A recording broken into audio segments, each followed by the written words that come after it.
So this is a beautiful pumpkin creeper.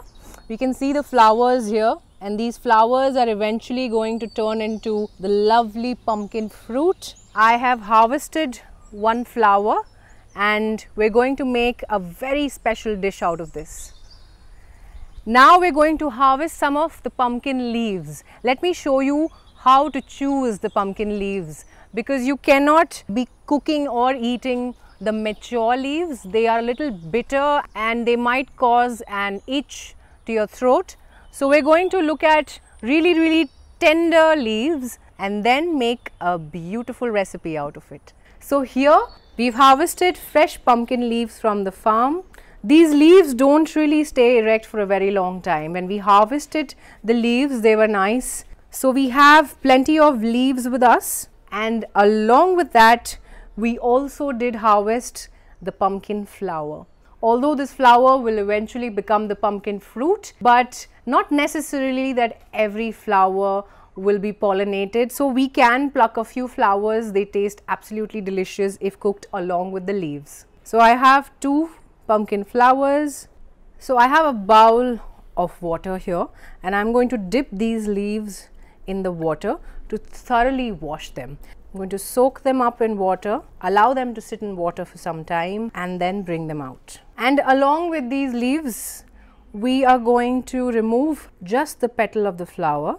And what we want to do is we want to wash off, of course we are going to wash the flower and make sure that all the pollen is thoroughly washed out of the flower.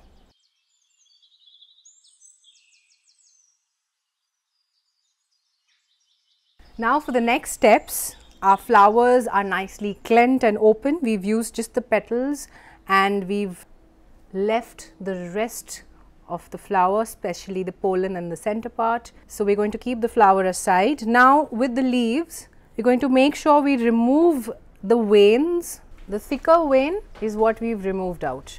So this is what we are left with in terms of the leaf. And now we're going to gather all of these leaves and finely chop it up. So done chopping the leaves, now we're going to chop the flowers. Now I'm going to take 2 pods of garlic, which I'm going to crush and chop. Then I'm going to take this freshly harvested lovely red chili and I'm going to chop it fine. Now when we're making Sattvic food, we have to make sure that we don't put a lot of chili or garlic in it, or at least not cook the chili or garlic and put it fresh. Chilies and garlic, they have their own nutrition value, but only if they're consumed raw. If you cook them up, they lose their nutrition and then they might become rajasic. They might increase the heat in your body and might interfere in the digestion. So we're going to use very little of the garlic, very little of the chili towards the end of the cooking. So let's light up the stove and get to cooking. So while the mud pot is heating, there is no water in the mud pot, especially if you washed it recently. Just wipe it clean with a piece of cloth and make sure there's no water, because we are going to add oil, and if there's any trace of water in the pot, it's going to start spluttering. So now that my mud pot is all heated, I'm adding about 1 teaspoon of coconut oil. To this I am adding about half a teaspoon of mustard seeds. Allow these mustard seeds to splutter. And now I'm going to add a little bit of haldi to this, and now in goes the leaves and the flower. I am adding almost half a teaspoon of cumin seeds as well, which is jeera, just on top of the vegetable. And now stir.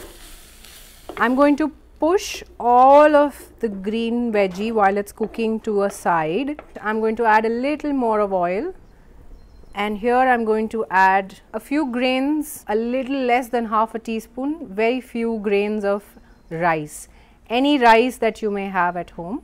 Now allow the rice to splutter, and now once the rice is puffed, mix the leaves in. Do not add any water to this, because the water might just dilute the taste of the leaves. So you can try adding water if you really want it to be a little slurpy, but I would recommend not adding any water to this because it's a leaf, it has a lot of hydration and it's going to release all of that juice and have the taste absolutely intact. So when the leaves look a little cooked, the leaves are going to turn a little darker green.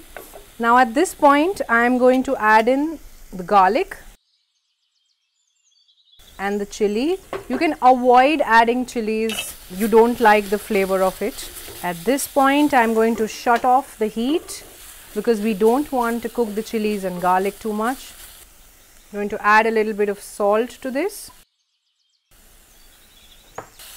And lastly, let's add in some desiccated coconut, and there we go. Our pumpkin leaf sabzi is ready. It smells delicious, absolutely lovely. It looks beautiful. And now let's plate it up with some chapati.